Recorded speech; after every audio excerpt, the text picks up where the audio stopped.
Vladimir Kuchar zo svojim kompanjonom pred 12 rokami perši do Vojvodiny uvezol poljski fajti maliny za hasnovanje u Švižim stanu, ktorý rodza od počátku julija po perši mrazi, čio stebla še potim pokoša, že bi narok znova rušeli z korenja. Mi kad uvezli konkretno sortu Polana i Polka do Vojvodini, uvezli smo je tu sortu jagod 100% konzumnu sortu. I to zeše z 12 roki uspišno sme še boreli za tu malinu, produkovali sme ju i plasovali u švižim stanju po jakišik, da poveme že, dost dobrih cenoh.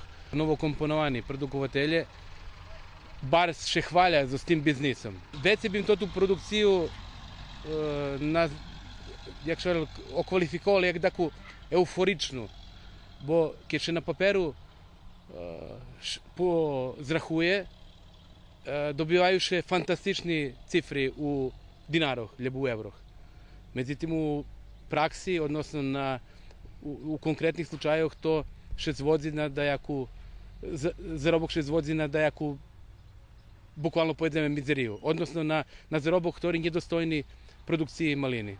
Poneže je še veće malinaroh, a robotnik je ograničeni resurs, veli produkovatelje budu primušeni prejsť na mašinske oberanje, co veće ne bude perša i ekstra klasa plodoh, ta otkupna cena drastično spadnje. Preto, po Kucharovim dumanju, velim toto produkcija ne prinješe zarobok. Po jeho slovoh, tot 2017 rok u oktobru ukaže či malinarstvo u Vojvodini ma, či nema perspektivu.